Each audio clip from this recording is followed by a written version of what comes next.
وظننت أنا أني بذا باللہ من الشیطان الرجیم بسم اللہ الرحمن الرحیم الحمدللہ حمدا کثیرا طیبا مبارکا فیہ کما یحب ربنا ویرضا یا رب لک الحمد کما ینبغی لجلال وجہک وعظیم سلطانک اشہد ان لا الہ الا اللہ وحدہ لا شریک لہ الہا واحدا احدا صمدا لم یتخذ صاحبۃ ولا ولدا ولم یکن لہ کفوا احد اللہم صلی علی محمد کلما ذکرہ الذاکرون وصلی علی محمد کلما غفل عن ذکرہ الغافلون رب یسر ولا تعسر وتمم بالخیر رب اشرح لی صدری ویسر لی امری واحلل عقدۃ من لسانی یفقہوا قولی رب زدنی علما کثیرا نافعا حسبنا اللہ نعم الوکیل نعم المولا و نعم النصیر لا حول ولا قوة الا باللہ العلی العظیم وما توفیقی الا باللہ علیہ توکلت و الیہ انیب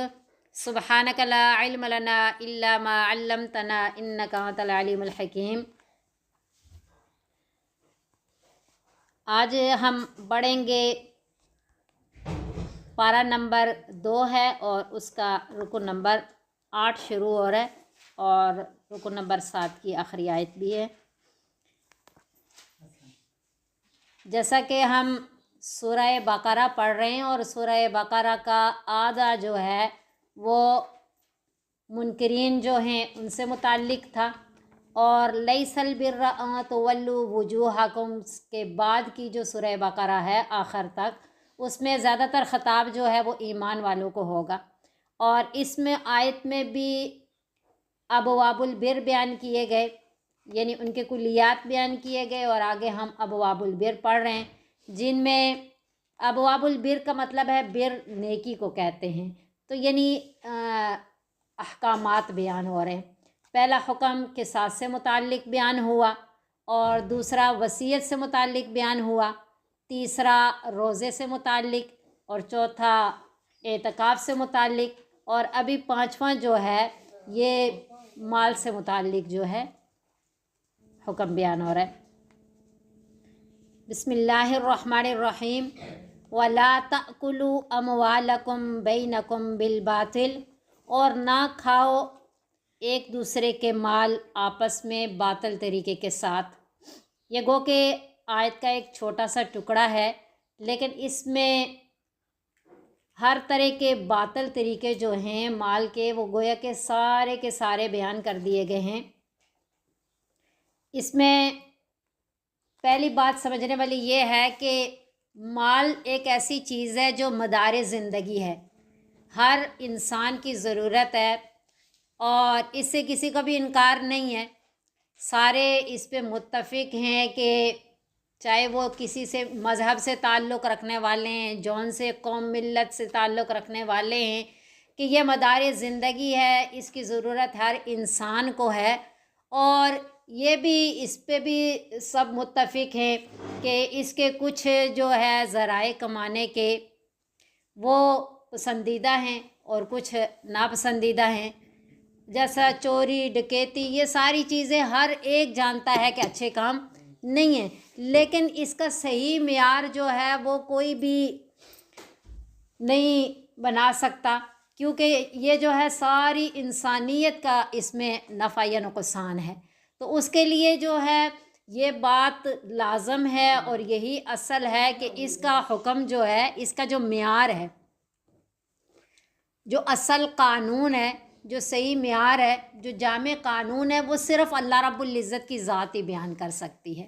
تو گویا کہ اس کے جتنے احکامات ہیں، جب تک اسلامی نظام معاش نہیں ہوگا، اسلامی طریقہ نہیں ہوگا کمائی کا، خرچ کرنے کا اور کمانے کا، تب تک جو ہے امن عام پیدا نہیں ہو سکتا، یعنی امن نہیں پیدا ہو سکتا کلی طور پہ۔ تو اس کے لیے اللہ رب العزت کے بتائے ہوئے ہی طریقے استعمال ہوں گے تو تبھی امن عام پیدا ہو سکے گا۔ تو اس کے لیے سب سے پہلی بات جو ہے کہ جو چیزیں قابل اشتراک تھی وہ اللہ رب العزت نے مشترک رکھی، یہ حقوق عامہ رکھے کہ ہر کوئی استعمال کر سکتا ہے، جیسے یہ ہے غیر مملوک جنگلات ہیں، اسی طرح جو غیر آبادی پہاڑیاں ہیں، اور اسی طرح ہوا ہے، پانی ہے، آگ ہے، یہ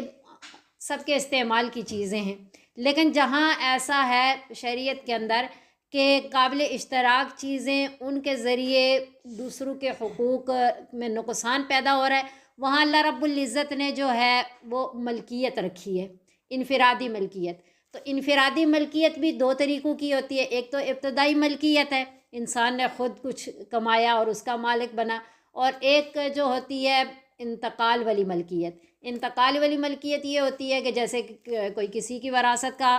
حقدار ہو گیا، اس کو اس کی وراثت ملی تو اس کا مال اس کی ملکیت سے دوسرے کی ملکیت میں منتقل ہو گیا۔ تو بہرحال جون سا بھی طریقہ ہے، اس کے شریعت نے احکامات رکھے ہیں کہ اس میں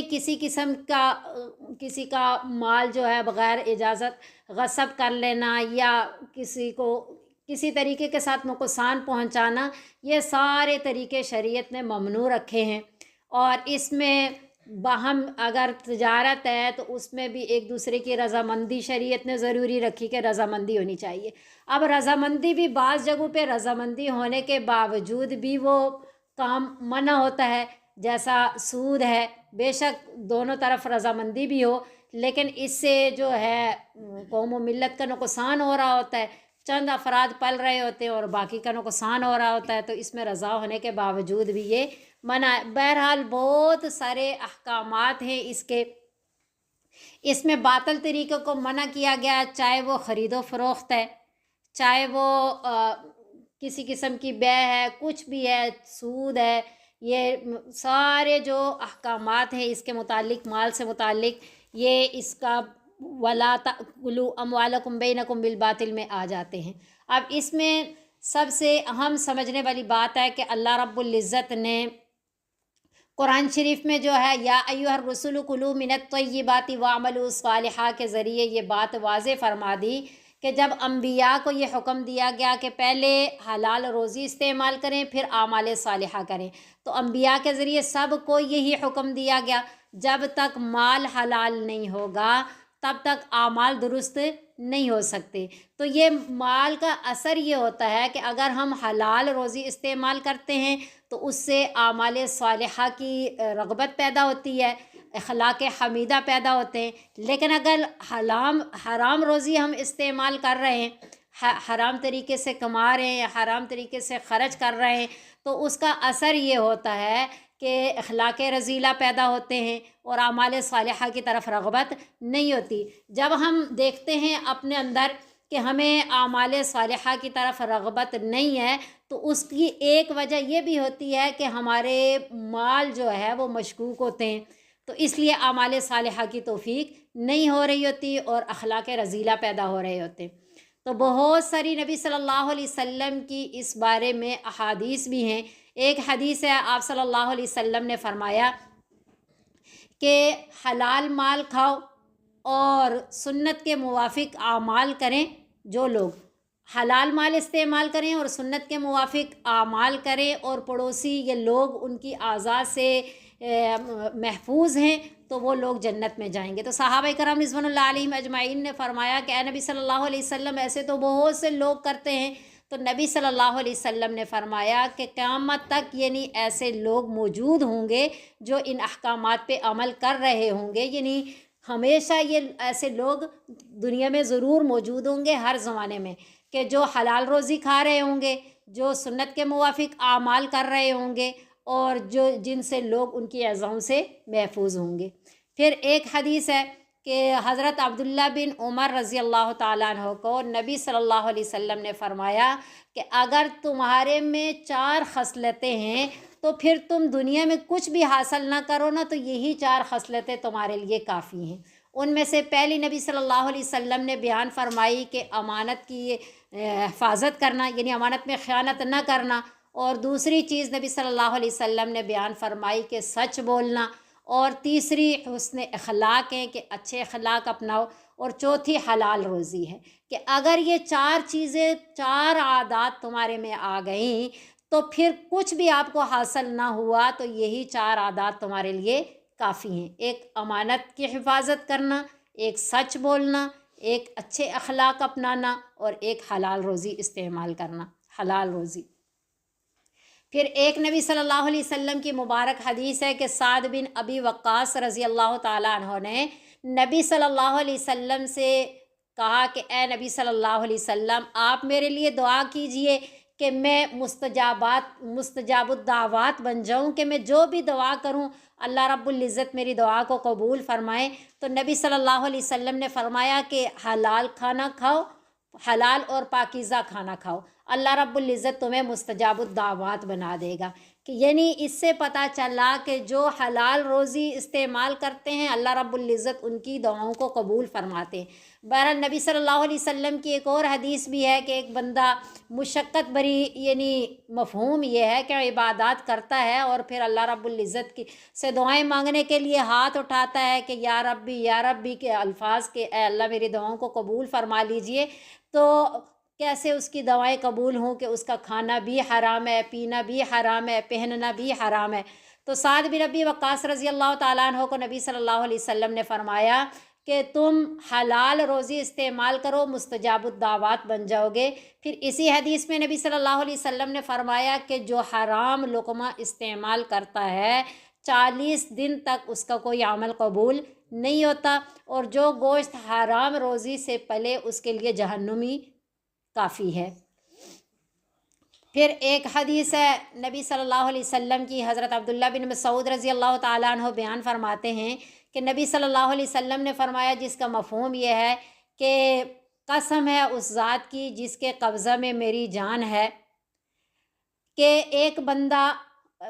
پہلے نبی صلی اللہ علیہ وسلم نے یہ فرمایا کہ اس وقت تک بندہ مسلمان نہیں ہو سکتا جب تک کہ اس کی زبان اور اس کا دل مسلمان نہ ہو، اور اس وقت تک بھی مسلمان نہیں ہو سکتا جب تک اس کے پڑوسی اس کی ایذاؤں سے محفوظ نہ ہوں۔ پھر نبی صلی اللہ علیہ وسلم نے فرمایا کہ ایک بندہ حرام کمائی کرتا ہے اور اس کو اللہ کے راستے میں صدقہ کرتا ہے تو اللہ اس کے صدقے کو قبول نہیں فرماتے، اور جب اپنے اہل و عیال کے لیے وہ خرچ کرتا ہے تو اللہ رب العزت اس میں برکت پیدا نہیں فرماتے، اور جب اپنے ورثاء کے لیے وہ وراثت چھوڑ کر کے جاتا ہے تو اللہ رب العزت اس کی وراثت کو جہنم کی طرف جانے کے لیے اس کا توشہ بنا دیتے ہیں۔ اور پھر نبی صلی اللہ علیہ وسلم نے فرمایا کہ اللہ بری چیز کے ساتھ برے عمل کو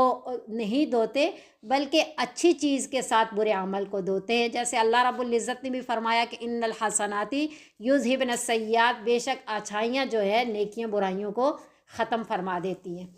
پھر نبی صلی اللہ علیہ وسلم کی ایک حدیث ہے، آپ صلی اللہ علیہ وسلم نے فرمایا جس کا مفہوم یہ ہے کہ قیامت والے دن میدان حشر سے کوئی بندہ اس وقت تک سرک نہیں سکے گا جب تک 4 سوالوں کا جواب نہ دے لے۔ ایک سوال یہ ہے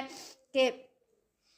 اپنی عمر کو کہاں فنا کیا، دوسرا کہ اپنی جوانی کو کس کام میں برباد کیا، اور تیسرا سوال کہ مال کو کہاں سے کمایا اور کہاں خرچ کیا، اور چوتھا سوال کہ اپنے علم پہ کتنا عمل کیا۔ یہ 4 سوال پوچھے جائیں گے اور پھر اس کے بعد جو ہے باقی اعمال کا وہ حساب کتاب ہوگا۔ پھر نبی صلی اللہ علیہ وسلم کی ایک حدیث ہے، آپ صلی اللہ علیہ وسلم نے فرمایا اے مہاجرین کی جماعت، 5 خصلتیں ایسی ہیں کہ میں اللہ سے پناہ مانگتا ہوں کہ وہ تم لوگوں میں پیدا نہ ہوں۔ پہلی خصلت نبی صلی اللہ علیہ وسلم نے بیان فرمائی کہ جب کسی قوم میں بے حیائی پھیل جائے گی تو ان میں ایسے امراض، طاعون، وبائی امراض پھیل جائیں گے کہ جو ان کے بڑوں نے پہلے سنے بھی نہیں ہوں گے۔ پھر دوسری بات نبی صلی اللہ علیہ وسلم نے بیان فرمائی کہ جو قوم زکوٰۃ ادا نہیں کرے گی تو اللہ رب العزت بارشوں کو بند کر دیں گے۔ اور تیسری بات بیان فرمائی کہ جو اللہ رب العزت کے عہد کو توڑ دیتے ہیں اللہ رب العزت ان پہ اجنبی دشمن کو مسلط کر دیں گے کہ جو بغیر کسی حق کے ان کا مال چھین لیں گے۔ پھر ایک نبی صلی اللہ علیہ وسلم نے بات بیان فرمائی کہ جو صاحب اقتدار لوگ اللہ تعالیٰ کے قانون یعنی اللہ رب العزت کے قانون کے مطابق فیصلے نہیں کرتے اور اللہ رب العزت کے نازل کردہ احکامات جو ہے وہ ان کو ٹھیک نہیں لگتے یا ان کے دل کو نہیں لگتے، تو اللہ رب العزت جو ہے ان کی آپس میں منافرت پیدا فرما دیں گے، اور اللہ رب العزت ان کے درمیان گویا کہ جھگڑے کو چھوڑ دیں گے۔ تو اللہ رب العزت ہمیں حلال روزی اور امانت کی حفاظت کرنے کی اور سچ بولنے کی اور حسن اخلاق کی توفیق عطا فرما دیں۔ بہرحال اللہ رب العزت فرما رہے ہیں وَلَا تَأْكُلُوا أَمْوَالَكُمْ بَيْنَكُمْ بِالْبَاطِلِ، اور نہ کھاؤ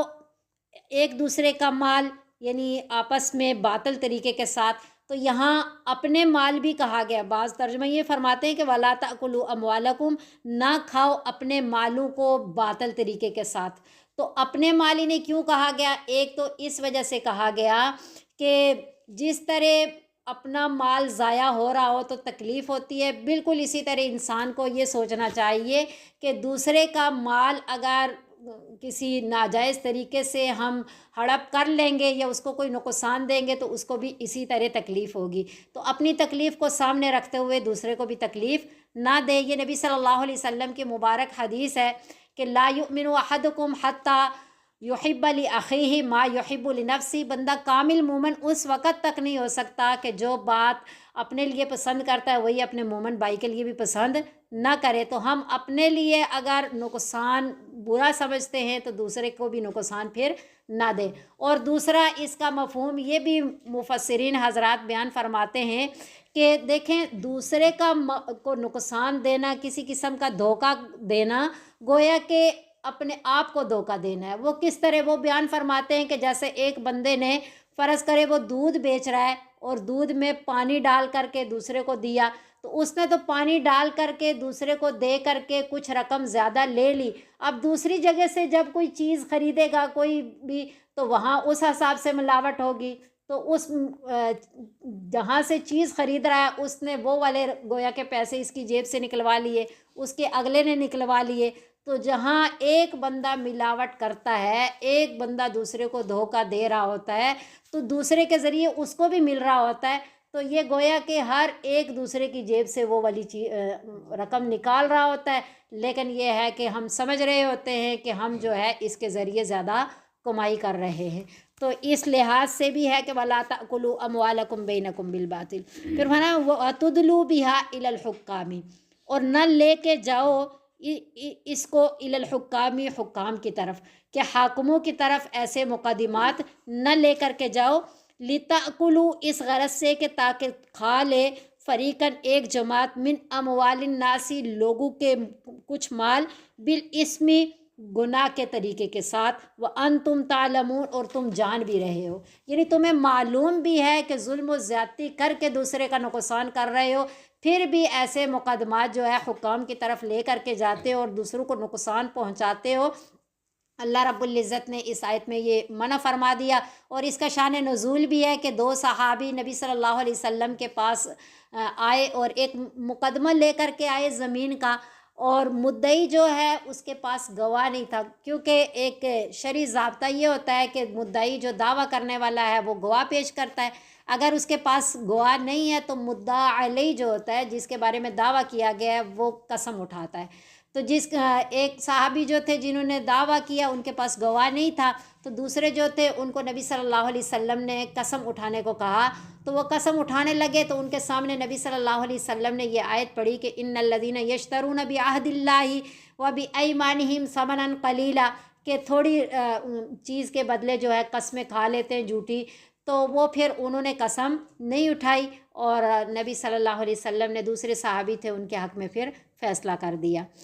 پھر نبی صلی اللہ علیہ وسلم کی اس بارے میں ایک حدیث ہے، آپ صلی اللہ علیہ وسلم نے فرمایا کہ میں انسان ہوں، میں بشر ہوں، تم میں سے کوئی جو ہے کوئی مقدمہ لے کر کے آتا ہے اور کوئی ایک فریق یعنی ان میں سے رنگ آمیزی یعنی اچھے طریقے سے بات کر لیتا ہے، اور اس نے ایسے طریقے سے بات کی کہ میں اسی کے بارے میں مطمئن ہو گیا اور میں نے اس کے حق میں فیصلہ کر دیا، تو اگر واقعی وہ چیز اس کی نہیں ہے تو اس کو نہیں لینی چاہیے، کیونکہ ایسی صورت میں اگر اس کو وہ حق دلوا دوں گا تو گویا کہ میں نے اس کو جہنم کا ایک ٹکڑا دے دیا۔ تو جب اگر اپنی چیز نہیں ہے تو ایسا فیصلہ بھی نہیں کروانا چاہیے، اگر قاضی نے فیصلہ کر بھی دیا تو حرام چیز اس کے لیے حلال نہیں ہو سکتی۔ وہ اسی کے ذمے ہوگی آخرت میں سارا حساب اس کا۔ یسألونک عن الاہلہ، سوال کرتے ہیں وہ آپ سے اہلہ چاند کے بارے میں۔ اہلہ حلال کی جمع، حلال کہتے ہیں شروع کے جو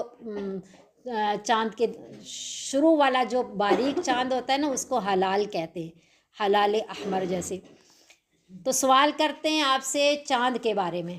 یہاں پہلی بات سمجھنے والی یہ ہے کہ نبی صلی اللہ علیہ وسلم سے صحابہ کرام رضوان اللہ علیہم اجمعین نے عظمت و ہیبت کی وجہ سے بہت کم سوال کیے، جیسے پہلی امت اپنے انبیاء سے، جیسے موسیٰ علیہ السلام کی قوم نے ان سے بہت سوال کیے، تو ایسے صحابہ کرام رضوان اللہ علیہم اجمعین نے نبی صلی اللہ علیہ وسلم سے سوال نہیں کیے، بہت کم سوال کیے۔ اور قرآن شریف میں جو صحابہ کرام رضوان اللہ علیہم اجمعین کے سوالات کا تذکرہ ہے وہ کل 14 سوال ہیں جو نبی صلی اللہ علیہ وسلم سے صحابہ کرام رضوان اللہ علیہم اجمعین نے کیے۔ ایک سوال تو وہ ہے جو چند آیات پہلے ہم نے پڑھا، وَإِذَا سَأَلَكَ عِبَادِي عَنِّي فَإِنِّي قَرِيبٌ، اور ایک سوال یہ ہے یسألونک عن الاہلہ، اور اس کے علاوہ 6 سوالات سورہ بقرہ کے اندر اور ہیں جو صحابہ کرام رضوان اللہ علیہم اجمعین نے نبی صلی اللہ علیہ وسلم سے کیے۔ یعنی سورہ بقرہ کے اندر کل 8 سوالات کا تذکرہ ہے، اور باقی صورتوں کے اندر 6 سوالات مزید ہیں جو صحابہ کرام رضوان اللہ علیہم اجمعین نے نبی صلی اللہ علیہ وسلم سے کیے۔ تو کل 14 سوال ہیں جن کا تذکرہ قرآن شریف میں ملتا ہے جو صحابہ نے نبی صلی اللہ علیہ وسلم سے کیے۔ اب یہ جو سوال کیے ہیں یسألونک عن الاہلہ، سوال کرتے ہیں وہ آپ سے چاند کے بارے میں، تو چاند کے بارے میں سوالات کی 2 باتیں ہو سکتی ہیں، ایک چاند کی حقیقت اور ایک چاند کی مصلحت۔ تو صحابہ کرام رضوان اللہ علیہم اجمعین سے تو یہ بہت بعید ہے کہ وہ حقیقت کے بارے میں، کیونکہ اس کے حقائق جو سورج چاند ستارے ان کے حقائق تک کوئی پہنچ ہی نہیں سکتا، اور یہ ہمارے دین سے کوئی اس کا تعلق بھی نہیں ہے کہ ہم اس کے بارے میں ضروری سمجھیں۔ تو پتہ چلا حکمت کے بارے میں ہی سوال کیا ہوگا، تو اور اس کی حکمت ہی نبی صلی اللہ علیہ وسلم نے بیان فرمائی۔ اللہ رب العزت نے نبی صلی اللہ علیہ وسلم سے فرمایا کہ آپ اس کی حکمت کو بیان کر دیجئے، اور وہ حکمت کیا ہے؟ قل ہی مواقیت للناس والحج، اے نبی صلی اللہ علیہ وسلم آپ فرما دیجئے کہ ہی مواقیت للناس، وہ لوگوں کے جو معاملات ہیں نا ان کا وقت متعین کرنے کے لیے ہے، والحج، اور حج کا وقت متعین کرنے کے لیے۔ یعنی یہ چاند کس لیے ہے؟ یہ حج کے اوقات کو متعین کرنے کے لیے اور لوگوں کے معاملات جو ہیں وہ متعین کرنے کے لیے۔ ایک تو اختیاری چیزیں ہوتی ہیں جیسے غیر اختیاری، جیسے حج ہے اس کی تاریخ اللہ نے ہی متعین کر دی، رمضان ہے اس کی، اور ایک غیر اختیاری ہوتی ہے جیسے عدت ہے یا دوسرے معاملات ہیں جن کے بارے میں جو ہے چاند کے حساب کی ضرورت پڑتی ہے۔ تو اللہ رب العزت فرما رہے ہیں کہ لوگوں کے معاملات کے اوقات کو متعین کرنے کے لیے ہے یہ چاند، اور حج کے اوقات کو متعین کرنے کے لیے ہے یہ چاند۔ اب یہاں ایک بات سمجھنے والی یہ ہے کہ ایک اور آیت میں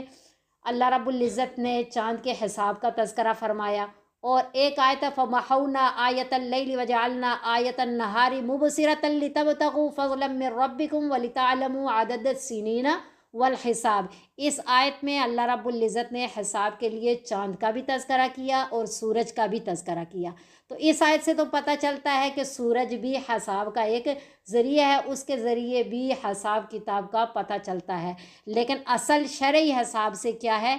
چاند ہے۔ چاند کی کیونکہ شرعی معاملات جو ہیں سارے کے سارے قمری حساب کے ساتھ ہیں، چاند کے حساب کے ساتھ ہیں۔ جیسے رمضان ہے، رمضان کے روزے ہیں، حج ہے، اسی طرح محرم ہے، اسی طرح شب 15ویں شعبان ہے، یہ سب جو معاملات ہیں اور شرعی احکامات ہیں یہ چاند کے حساب کے ساتھ ہیں۔ تو اس لیے چاند کا اللہ رب العزت نے یہاں تذکرہ فرمایا ایسے کہ اسی کے حساب کو زیادہ یاد رکھنا چاہیے شرعی احکامات کی وجہ سے، اور یہ سنت بھی ہے، اور یعنی شمسی حساب کو بھی یاد رکھنا ٹھیک ہے، کوئی ناجائز نہیں ہے، لیکن اس کا یاد رکھنا جو ہے وہ مسنون ہے، باعث ثواب ہے۔ اور آج ایسا ہے کہ لوگ شمسی حساب کو زیادہ یاد رکھتے ہیں، ان کی تاریخوں کو زیادہ یاد رکھتے ہیں۔ اکثر لوگوں کو تو اسلامی مہینوں کے نام بھی ٹھیک طرح نہیں آ رہے ہوتے، اور ہمیں شمسی تاریخ کا پتہ ہوتا ہے کہ آج فلاں تاریخ ہے، لیکن اسلامی تاریخ کا ہمیں معلوم نہیں ہوتا، تو اس آیت کے ذریعے ہمیں یہ بھی بتایا گیا ہے کہ ان تاریخوں کو اچھی طرح یاد رکھنا چاہیے، کیونکہ یہی ہمارے شرعی احکامات سے متعلق ہیں۔ آگے اگلا جو حکم ہے وہ ایک رسم جاہلیت ہے، اس کے خاتمے کے لیے اللہ رب العزت فرما رہے ہیں کہ وَلَيْسَ الْبِرَّ، اور نہیں ہے نیکی بِأَن تَأْتُوا الْبُيُوتَ مِن ظُهُورِهَا، یہ کہ آؤ تم گھروں کو ان کے پشتوں سے یعنی پیچھے کی طرف سے، وَلَكِنَّ الْبِرَّ مَنِ اتَّقَى، اور لیکن نیکی کیا ہے کہ جو کوئی ڈرے، جو کوئی حرام سے بچے۔ اب زمانہ جاہلیت میں یوں تھا کہ لوگ ایک دفعہ اگر احرام باندھ لیتے تو پھر گھر کی طرف کسی غرض سے آنا ہوتا، کوئی ضرورت پڑتی تو پھر دروازے کی طرف سے نہیں آتے تھے، بلکہ گھر کی پشت کی طرف سے نقب لگا کر کے اندر آتے، اور اس کو جو ہے فضیلت والا عمل سمجھتے، ثواب والا عمل سمجھتے، تو اللہ رب العزت نے اس کو منع فرما دیا اور فرمایا وَأْتُوا الْبُيُوتَ مِنْ أَبْوَابِهَا، آؤ گھروں کو اس کے دروازوں سے، وَاتَّقُوا اللَّهَ، اور ڈرو اللہ رب العزت سے، لَعَلَّكُمْ تُفْلِحُونَ، تاکہ تم فلاح پاؤ، کامیاب ہو جاؤ۔ اس میں دو باتیں ہیں، ایک بات یہ ہے کہ گھروں کی پشتوں سے جو آ رہے ہیں نا، یہ کیا ہے کہ ضروری امر نہیں ہے، جو ضروری کام نہیں ہے اس کو ضروری سمجھ کر کے کرنا یہ شریعت میں منع ہے۔ ایک تو یہاں سے بہت ساری بدعات کا خاتمہ ہو رہا ہے کہ جو چیز ضروری ہے ہی نہیں، اپنے طور پہ اس کو ضروری سمجھ کر کے اس کو فضیلت والا اور باعث ثواب سمجھ کر کے کرنے سے وہ ثواب والا نہیں ہو جاتا۔ جیسے انہوں نے گھروں کی پشتوں سے آنے کو فضیلت والا عمل سمجھا، اپنے طور پہ اللہ رب العزت نے اس کو منع فرما دیا کہ یہ جب